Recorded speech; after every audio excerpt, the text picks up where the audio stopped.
Hey, what's up guys? It's me. Today I'm going to be showing you how to make a homemade Xbox 360 wireless controller trigger stopper with a screwdriver, a 4-way or whatever it's called, Phillips, I don't know, a knife, and a screw. The screw doesn't need to be that thick. Well, I use the screw pretty thick, and it's a 4-way, so that's what I call it. So, whoop-de-doo. See, the main idea of a trigger stopper is, so when you're using a controller, an Xbox 360 wireless controller, when you shoot, the trigger doesn't go all the way in.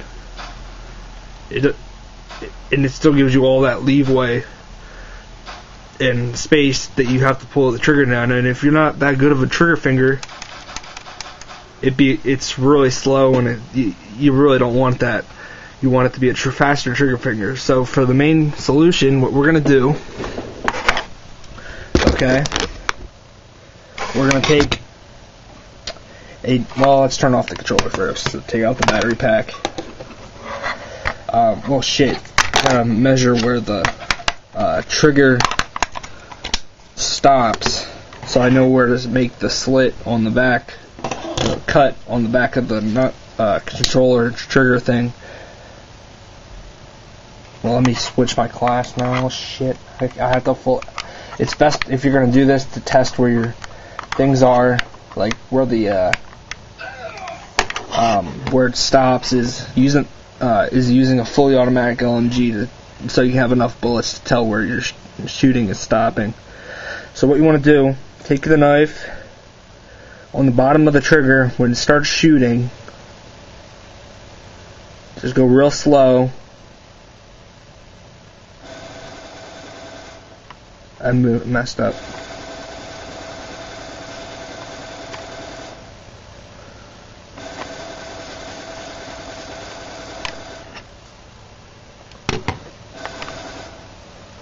Hold on, it's reloading.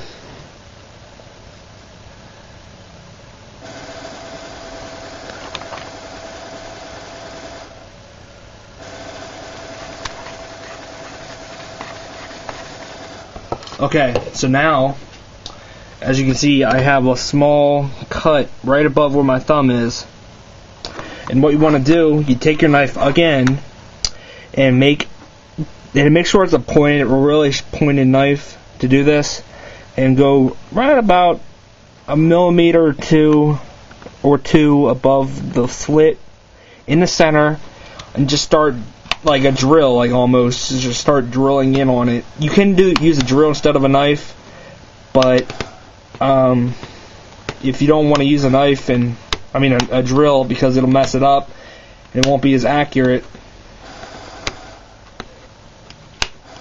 But as you can see, after you're done drilling, there'll be a little hole in the middle. Well, not drilling, but using a knife to cut a hole into it. Then you want to make sure it's in the right spot. So when you just take the screw, press down, and then see if it's stopping the trigger in the right spot before it shoots. After it shoots. And then what you want to do, put the screw. Make sure you have a pretty good screwdriver. Put the screw on the end of the screwdriver, and then just start. Make sure it's straight, and make sure it's a pointed screw so it'll go through. Let me take the battery pack out of this so it doesn't have to shoot all the time. But yeah, put the screw on top of the screwdriver, onto the top of the screwdriver, and then start screwing it into the hole. Make sure it's straight. I have to take it away from this camera so I can see what I'm doing.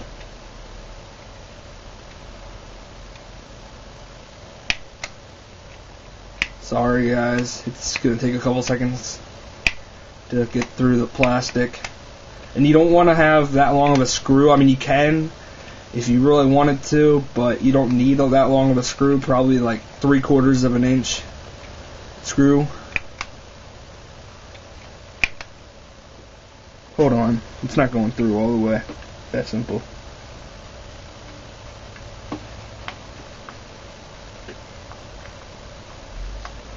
Almost there, guys. Sorry, I'll show you in a second.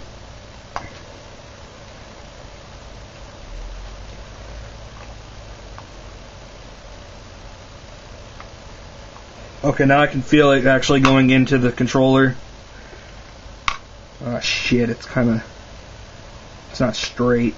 But I mean, it doesn't have to be completely straight for it to be correct, but you don't want it to mess up the RB or LB or whatever. You can do this for both triggers if you're dual wielding on Call of Duty, but be sure this is like you have two controllers, because then if you don't, and other games require you to press down farther on the trigger, you'll have to take out the screw. So I have two controllers, so I can do this to one. I'm gonna blow off this plastic that came off when I was using the screwdriver.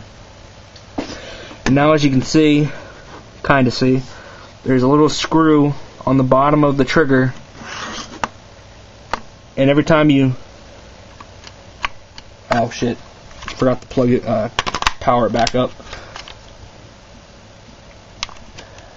And if we go to like a semi-automatic rifle,